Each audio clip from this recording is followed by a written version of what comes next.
Welcome back to Whiskey Bonded. I'm Conrad. Today what I got for you is a little Elijah Craig Barrel Proof A122. Now I know that everybody is doing videos on this, so I wanted to do something a little bit different because I like to try and give you ways to understand what this is going to be like by comparing it to other bourbons and giving you the tasting notes and such. So today we're going to put this up against three hitters, also high proof. At least two of the three you should be able to get your hands on and give you some idea of how this stacks up against those three. Which three did I pick out? Stick around and find out.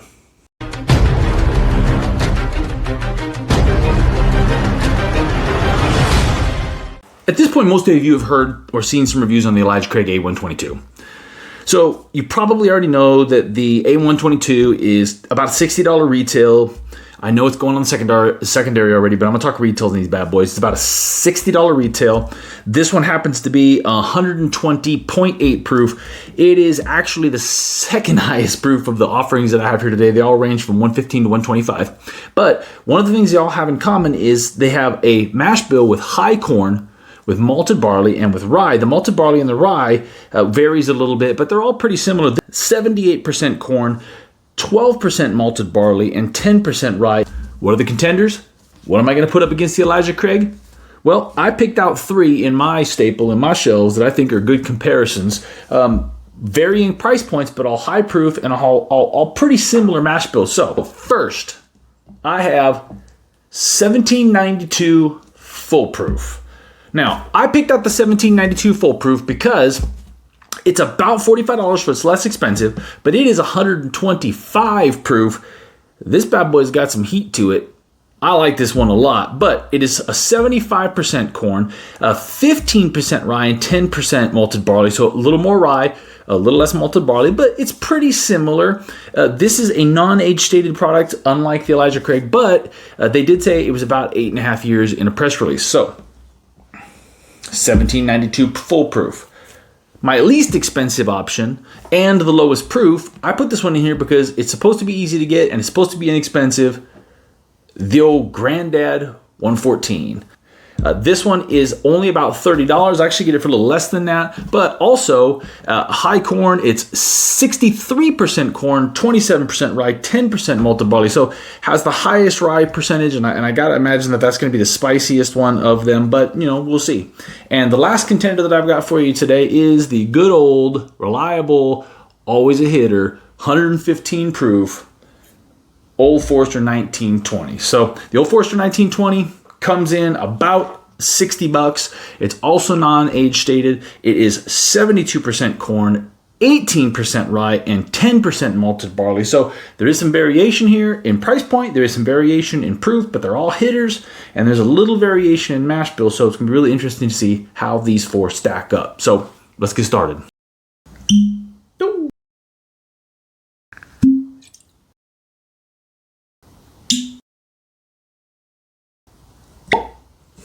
That was a good one. All right, so I got them poured out. This is not a blind taste test. I know which one is what. I already know what the mash bills are on them. I know what the proofs are. I just want to give you an honest comparison, one for the other, to see what they're like. So let's tell you what. I'm gonna do this real quick. I'm gonna run down this right to left, my right to my left, your left to your right. See, it's opposite. That's how that works. But to just remind myself a little bit, these are regular drinkers of me, but just trying to refresh my memory a little bit and try them out. Okay, so I've tasted all four of these, given them a nose, kind of gone back and forth a little bit. It's always tough for me to try and put things into an order because every whiskey, every bourbon is delicious and interesting for its own attributes or for its own reasons. And I personally like most every bourbon and whiskey for one reason or another. That's just me. I find what I like about it. For 12 years age stated, I honestly kind of expected a little more. I don't know. I just expected more from a high proof 12-year barrel proof Elijah Craig, but the oak isn't overpowering. You know, on the nose, we're getting caramel and marshmallow and vanilla. There is some leather and some oakiness to this one that you're not getting. I'm not getting any other three, and I think that's what really sets this one apart. You do get a little bit of spice from that little bit of rye. There is some caramel. So the differentiating characters, let me tell you first of all, let me tell you what differentiates each of these. The 1792 is the hottest of the four. That 125 proof is most apparent in this one. So the full proof does have a little cinnamon and a little bit of a cherry in there that I'm not getting in these other three. So the high alcohol effervescence that you can really feel that 125 proof, that and the cherry that's in there, and to be able to taste the corn in it, that really sets this one apart from the other ones where you're getting the leather and the oak in this, you're getting the cherry and the corn in this. Old Granddad 114 is always a surprise for me for being the least expensive offering here. I forget how good this is. I mean, for $30, for under $30 for me, I buy this for more like $25.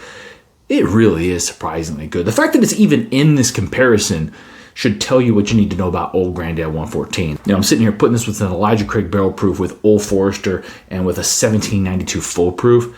I mean, that's a little crazy.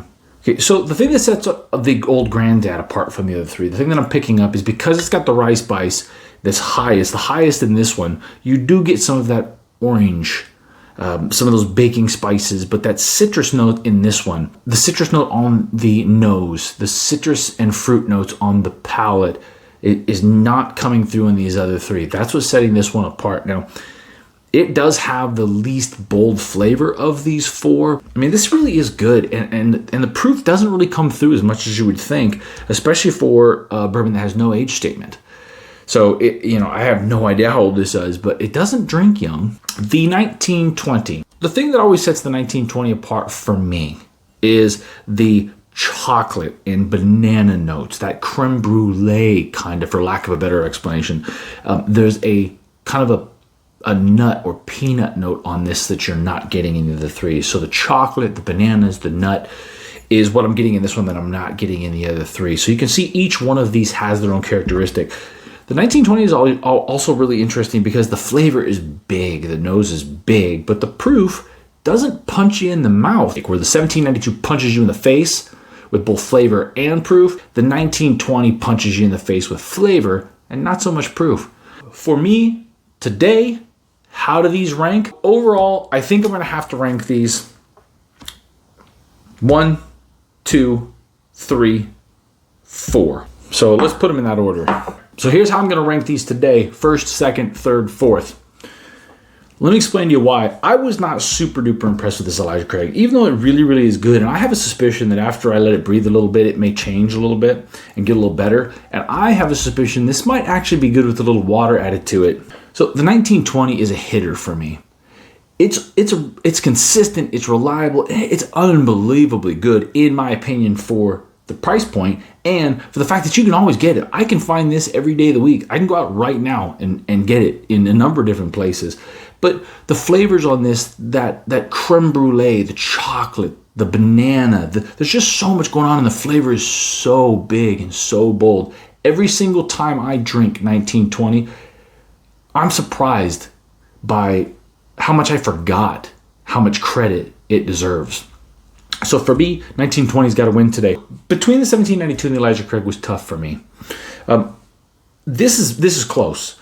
I'm going to go the 1792 today because I kind of prefer the corn cherry vanilla flavor profile as compared to the leather oak caramel kind of profile. Just my personal preference, but I'd say in general, if I got 10 people in the room, you're probably going to have half of them like this and half of them like this better. All right. So should you go out and buy the Elijah Craig for $60? If you like Elijah Craig stuff, yes. If given the choice to buy this one or this one for the same money, no.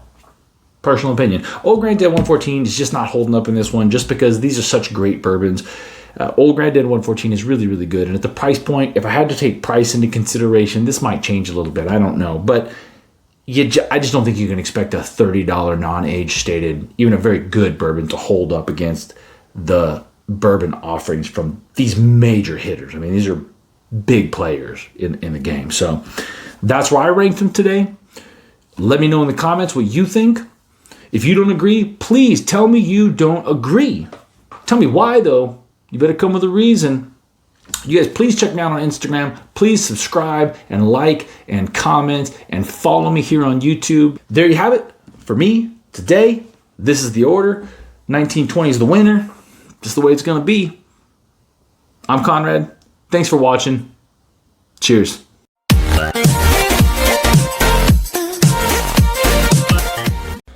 So I have my wife here. I'm going to have her try these things, not knowing what they are, just kind of see what order she thinks it is, because she's big time into high proof stuff. So I think it might be interesting to get her opinion on this. So, okay, so I'm going to hand these to her one at a time and just kind of see what she thinks.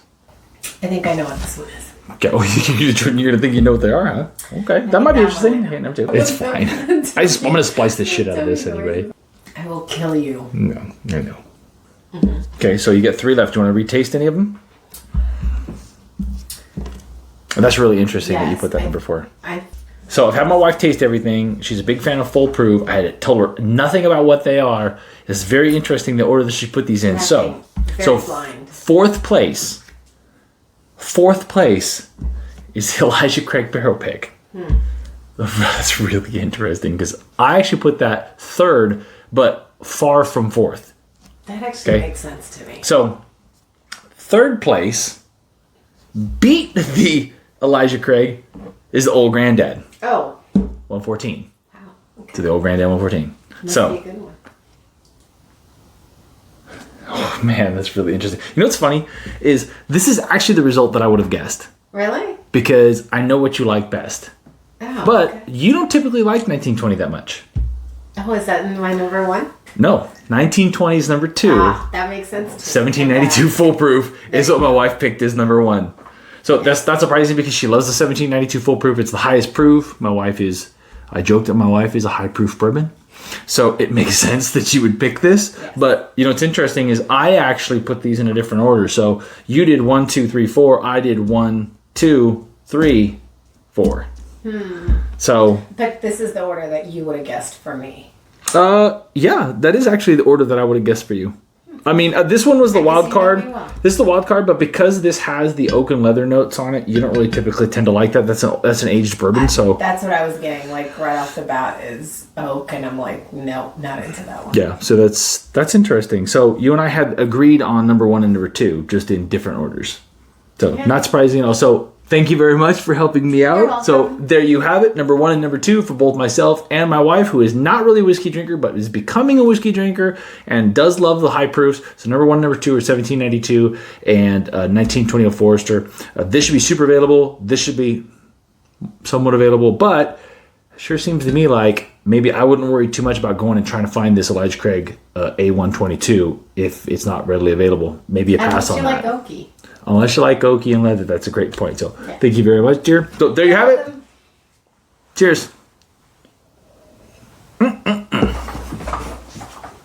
right. I wonder if I should do like a 90 proof battle or like an 80 proof battle or, I mean, I don't know. Do you guys want to see an 80 proof battle or a 90 proof battle? I just did the bottle of Bond 100 proof battle. I mean, I don't know. What do you want the next video to be? I wonder if I mixed all these together. If I mix like a mad scientist right now. Mix a little foolproof with a little bit of 1920. Ooh, 1920 proof.